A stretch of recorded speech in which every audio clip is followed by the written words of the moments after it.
के निराला mathematics class में आप लोगों का स्वागत है। और एलसीएम समाप्त होने के बाद मैं क्लास 10th का एनसीईआरटी प्रश्नावली 1.1 में पहला देखता हूं। पहला का क्वेश्चन लिख रहा हूं, निम्नलिखित संख्याओं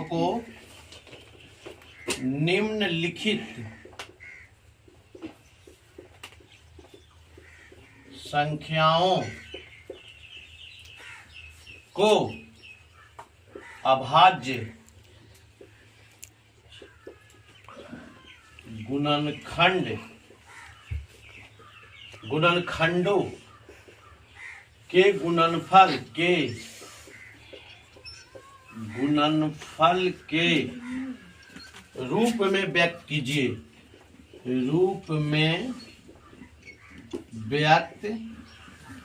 कीजिए। ठीक है।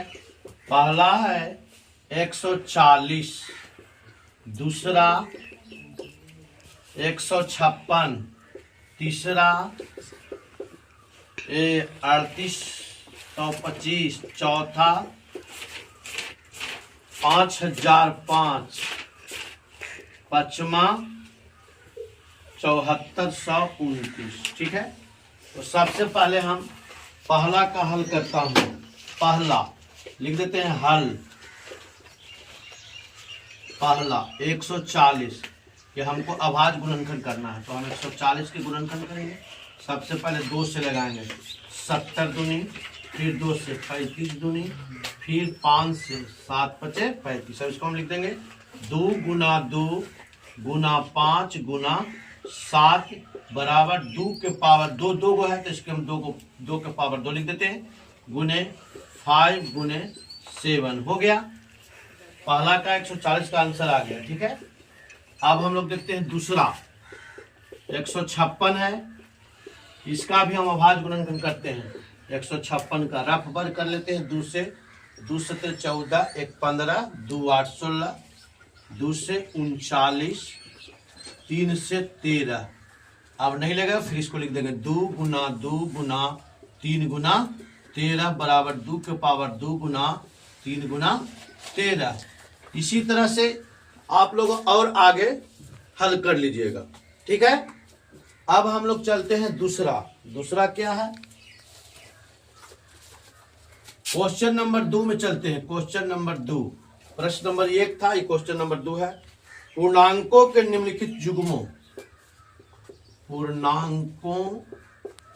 के निम्नलिखित युग्मों निम्नलिखित युग्मों के HCF और LCM ज्ञात कीजिए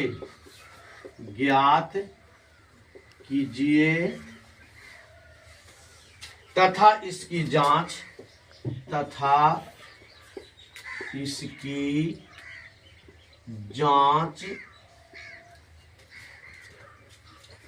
कीजिए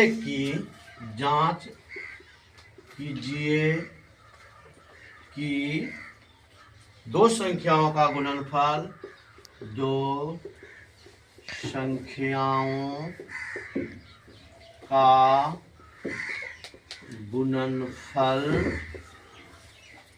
बराबर HCF गुने LCM। अब हम प्रश्न पहला है 26 और 91, दूसरा है 510 और 92, 510 और 92, तीसरा है 336 और 54, 336 और 54। ठीक है। अब हम लिख देते हैं हल लिख देते हैं। पहला है 26 और 91, हम 26 के गुणनखंड कर देते हैं। 26 के हम गुणनखंड करेंगे तो लिखेंगे 2 गुना 13, 91 का गुणनखंड करेंगे तो लिखेंगे 7 गुना 13। ठीक है। तो हमें निकालना है काची HCF और LCM।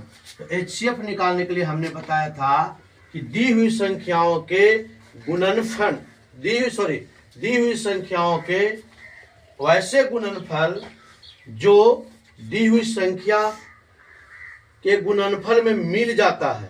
तो अब देखिए एचसीएफ में कौन मिल रहा है, 13 मिल रहा है, तो इसलिए आपका 2691 का एचसीएफ 13 होगा।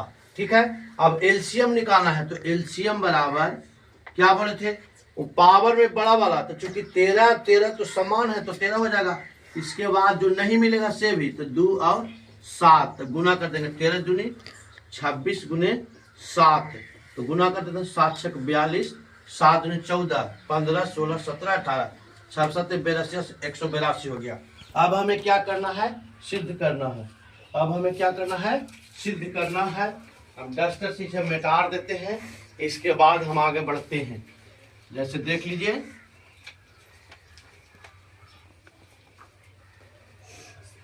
जैसे देखिए इसमें दो संख्या आगे, इसको हम एलएचएस बना देते हैं। एलएचएस बराबर दो संख्याओं का गुणनफल, दो संख्याओं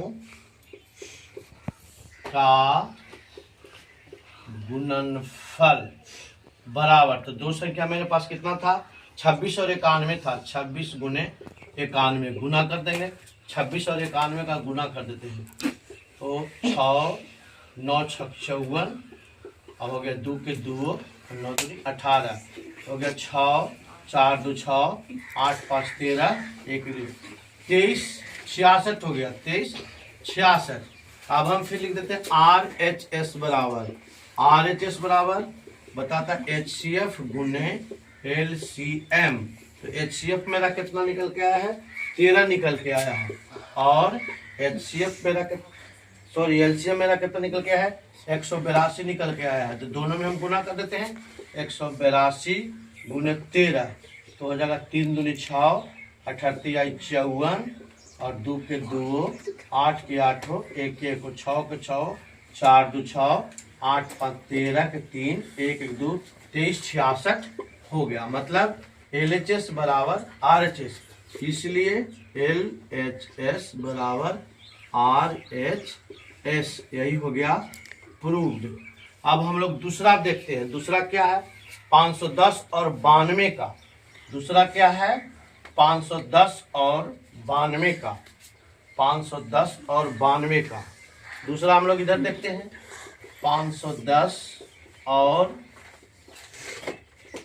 92 का एलसीएम और एचसीएफ निकालना है। तो फिर हम 510 का गुणनखंड करेंगे, 92 का गुणनखंड करेंगे। 510 का करते हैं, 2 से लग जाएगा, 2 दूनी 4 1 5,